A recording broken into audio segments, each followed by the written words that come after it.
Nous, nous vous saluons, chers peuples d'Afrique. Le Mali, le Burkina, le Niger, les trois pays membres de l'AES, l'Alliance des États du Sahel, appelé l'Iptako Gourma, décident de quitter ensemble, en bloc, la CEDEAO. Pourquoi cette décision? Qu'est-ce qui motive une telle décision? Et quelles peuvent en être les conséquences? Voici ce sur quoi nous comptons porter notre analyse tout de suite. Chers peuples d'Afrique, nous sommes lundi 29 janvier 2024. Le communiqué conjoint a été lu respectivement dans les trois pays à la fois, au Mali, au Burkina, au Niger, les différents porte-parole du gouvernement. Qu'est-ce qui motive cela? D'abord, ce qu'il faudrait noter dans notre analyse, la première des choses, c'est que ce n'est pas une décision qui n'était pas attendue. Cette décision était très attendue. D'ailleurs, beaucoup réclamaient cela depuis fort longtemps. Mais quand on gère, on découvre d'autres réalités. Les populations demandent. Mais les autorités savent sans doute aussi comment procéder. Parce que ces autorités ont des données dont nous ne disposons pas. C'était une décision attendue pour plusieurs raisons. D'abord, la CEDEAO viole elle-même ses propres textes. Nous avons suivi sur le plateau de TV5 Monde, monsieur Serge Daniel, c'est bien TV5 Monde, qui dit que non, les trois pays sont sanctionnés suivant les textes de la CEDEAO. Je veux qu'il me cite un seul texte de la CEDEAO qui dit d'imposer de telles sanctions contre des pays membres de la CEDEAO. Ça n'existe pas. Nous mettons quiconque au défi. Il n'y a pas de sanctions du genre dans les textes de la CEDEAO. Mais les textes de la CEDEAO là, ce n'est pas même le Coran, les gens fouillent dedans. La Bible, les gens fouillent dedans. La Torah, les gens fouillent dedans. Mais qu'il amène les textes de la CEDEAO qui dit que la CEDEAO est habilitée à sanctionner des pays comme ça, et à s'allier, à l'émoi, geler des fonds d'un pays membre, au nom de quoi? Au nom d'une démocratie. Et d'ailleurs, le communiqué du Mali, du Burkina, du Niger, ça a été bien rappelé au départ que c'est le général Lamezana du Burkina Faso, le général Moussa Traoré du Mali, le lieutenant-colonel Séni Kounché du Niger. Ce sont ces trois qui ont participé aux travaux de la création de la CEDEAO. Qui étaient ces trois hommes? Ces trois hommes étaient des militaires. La CEDEAO a été en grande partie fondée par des militaires. Et qui étaient ces militaires? Ils étaient tous des putschistes. La CEDEAO est la fille des coups d'État. Ce n'est pas une question de démocratie. Au nom de quoi la CEDEAO peut manger sa propre mère? Et Serge Daniel, autre intellectuel noir, vous pensez que les Africains ne se réveillent pas? Arrêtez avec ça. Le Ghana était dirigé par qui? Par un militaire, un putschiste. Le Nigeria était dirigé par qui? Par un militaire, un putschiste. Le Togo et Adema, ce n'était pas un militaire on sait dans quelles conditions ils ont renversé Sylvianus Olympio. La CEDEAO n'était dirigée que par des militaires, dans sa grande majorité. Senghor, c'est quelqu'un qui a fait le coup d'État Mamadou Dia, un coup d'État constitutionnel. On connaît qui était la marionnette au fouille, auteur de toutes les misères ici en Afrique de l'Ouest. Nous connaissons l'histoire de cette CEDEAO. Ce n'est pas aujourd'hui que la CEDEAO va décider d'aller faire une guerre au Niger parce qu'il y aurait un coup d'État au Niger. Mais pourtant, le président du Niger qui a fait entrer le Niger dans la CEDEAO avait fait un coup d'État, le président Séni Kounché. Il a fait le coup d'État à l'autre là, à Marie Djouri. Pourquoi les gens sont comme ça?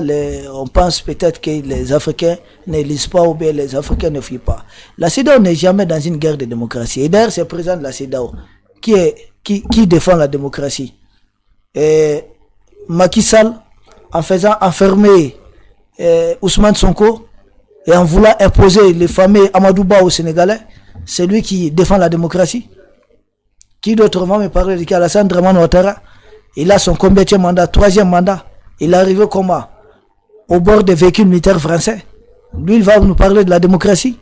On va parler de qui? Ambalo, qui n'est Bissau Guinée ni de père ni de mère, qui poursuit ses opposants partout.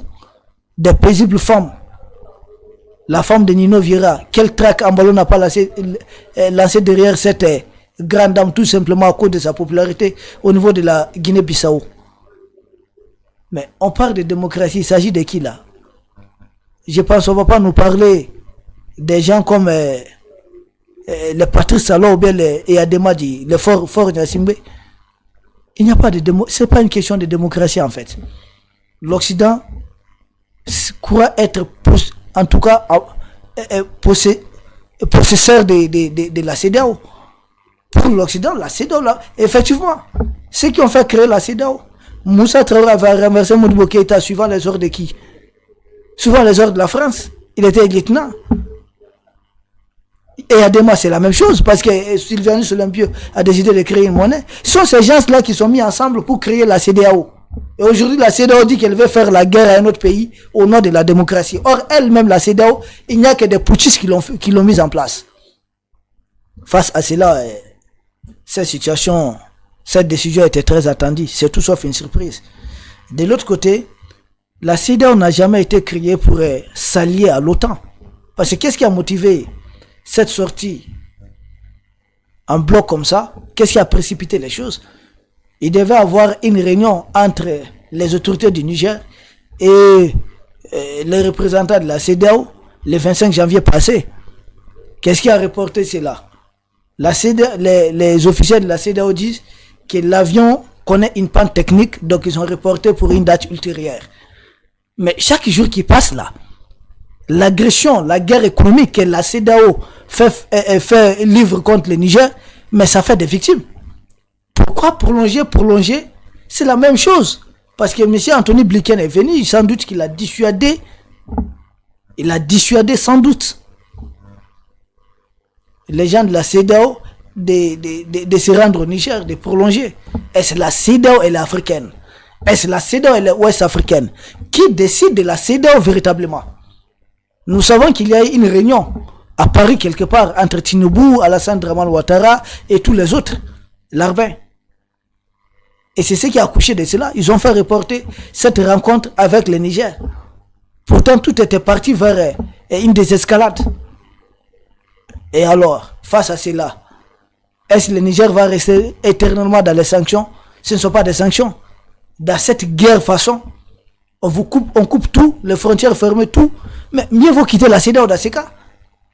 Et maintenant, la CEDEAO dit non, elle a pris ça à travers pas des canaux officiels, elle a pris ça, elle a été informée, donc elle se lève, elle doit se prononcer. Moi, j'ai dit, mais tiens, bon, quand le Mali a fait déposer sa plainte contre la France auprès du Conseil de sécurité de l'ONU, à l'époque, qu'est-ce que le président de la CEDEAO a dit? C'était qui, Embalo? Il a dit quoi? Que lui, il n'a pas été informé de cela officiellement.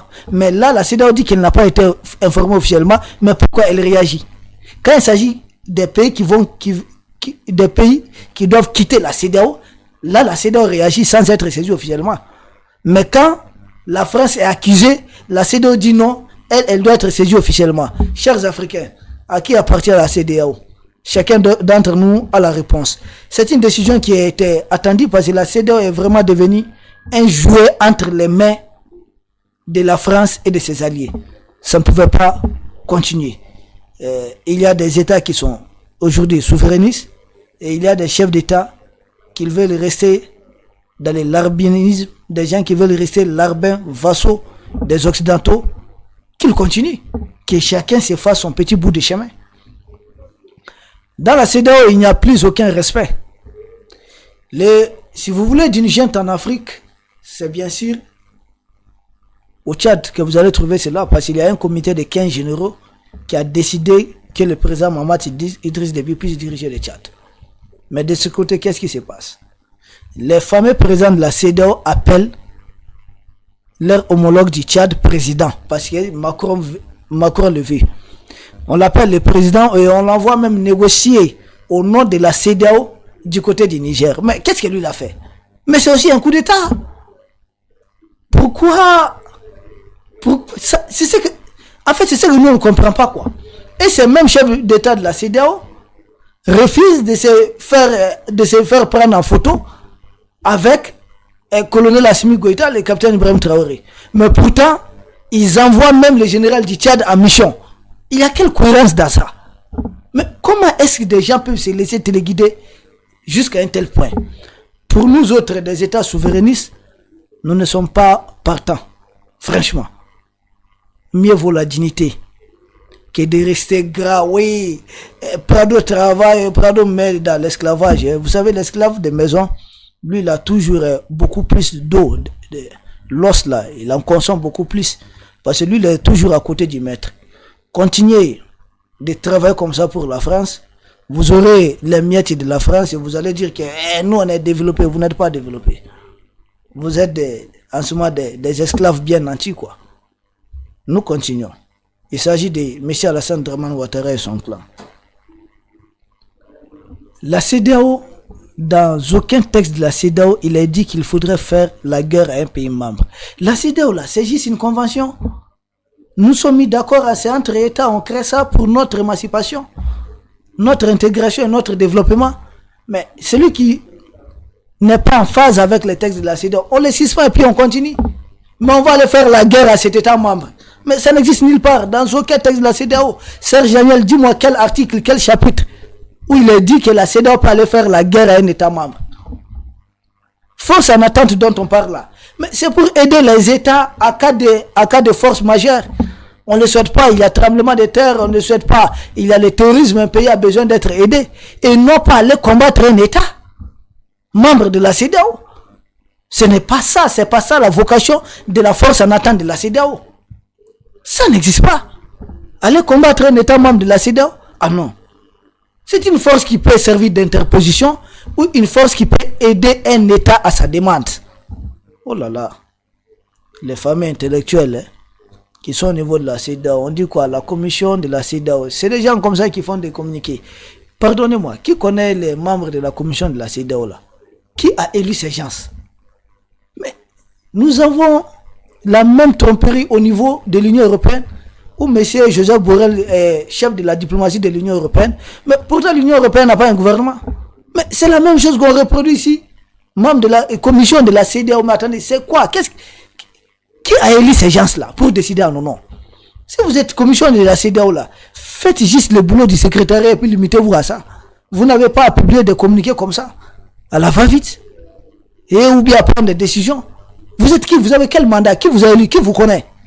Les fameux membres de la commission de la CEDEAO, qui vous connaît même? Chaque président a mis son laquin dans cette commission. Et ce sont des gens comme ça qui disent qu'ils vont décider au nom des États entiers. On ne pouvait pas rester dans la CEDEAO. Les présidents de l'AES, nous le répétons, qui ont participé à la création de la CEDEAO, étaient des putschistes, pas que de l'AES, du Nigeria, du Ghana. Le Nigeria où on a mis en place la CEDEAO à l'époque était dirigé par un putschiste.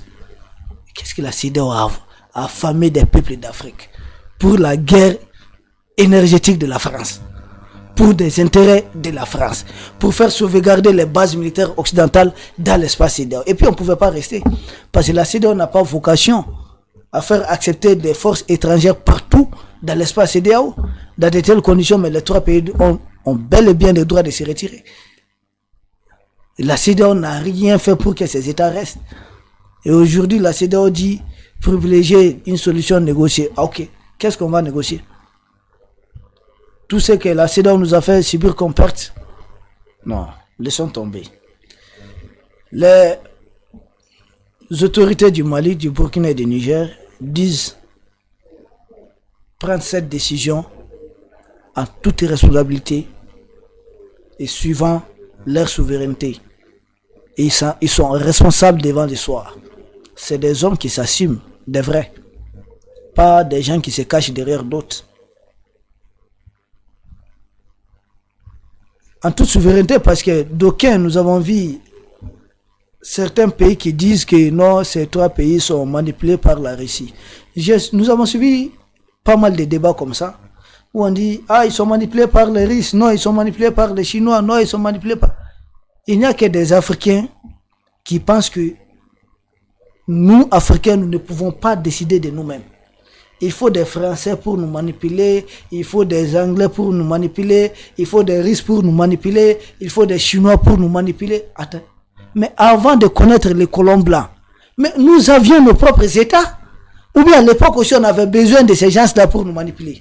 Mais avant que ces gens-là ne viennent sur Terre, nous, on avait nos propres États qui étaient très bien administrés. On avait nos scientifiques, mais on était très bien, on avait nos armées. Et c'est à l'époque qui disait qu'on était manipulé. Mais pourquoi c'est maintenant que des fameux Africains à la cravate s'alignent sur la position des journalistes propagandistes de l'Occident pour dire à chaque fois que non, on est manipulé par un tel. Nous sommes des Africains. On ne peut pas nous manipuler à ce point. Des gens qui sont manipulés là, au nom de leur pouvoir là, on les connaît. Des gens à qui on fait faire des mandats, des gens qu'on envoie tuer d'autres Africains, juste pour le pouvoir. Aïe. Au nom de quoi? Des gens qui ont combien d'opposants politiques dans leur prison? Ceux qui sont manipulés, on les connaît. Nous les connaissons. L'élément déclencheur, sans doute, c'est cette tournée du secrétaire d'État américain, M. Anthony Blinken.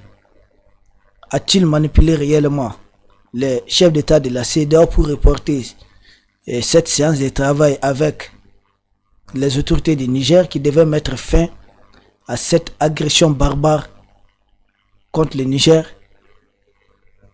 C'était un report de trop. C'est ce qui a sans doute motivé le départ de ces pays.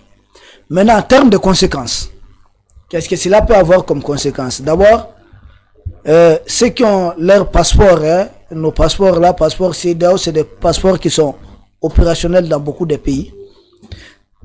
Sauf les pays qui vont rester membres de la CEDEAO, ça c'est dans un délai bien précis. Tout comme leurs passeports ne seront pas valables dans l'espace aussi AES. Maintenant, quand la CEDEAO parle d'une solution négociée, sans doute ça va inclure tous ces volets. Il y aura d'autres conséquences, notamment on ne peut pas quitter la CEDEAO et rester dans la BCEAO, dans l'UEMOA. C'est une incohérence totale, c'est illogique. Donc ces trois pays se préparent sans doute à se doter d'une monnaie. Beaucoup diront c'est compliqué de fabriquer une monnaie haute, de taper une monnaie. Et nous disons, ah bon, et si la France, le CFA appartient à qui? Aidez-moi. C'est à la France, non? Fabriqué à Chamelière. C'est la France qui fabrique les CFA, qui l'imprime et qui envoie. Et si la France décide soudainement qu'elle ne veut plus envoyer les billets du CFA au Mali, au Burkina et au Niger, que doivent faire les trois États? Si la France, je reprends, si la France refuse soudainement de ne plus envoyer sa monnaie, c'est-à-dire son papier là, les CFA, à ces trois pays, que doivent faire les trois pays? Vont-ils décider de créer une monnaie, oui ou non? La réponse est oui. Alors pourquoi attendre d'être explicité avant de décider de créer la monnaie? Les trois États n'ont pas le choix, ils doivent créer rapidement une monnaie. Il y a d'autres conséquences. Monsieur, en ce qui concerne le Mali, monsieur Goodluck Jonathan sera en chômage technique, c'est-à-dire il ne pourra plus venir dire ici c'est quoi le calendrier de la transition, c'est quoi le calendrier de ça. Dorénavant, les trois États n'ont aucune pression pour organiser une élection quelconque à l'occidental. Ces trois États prendront le temps de poser toutes les bases nécessaires dans les trois pays.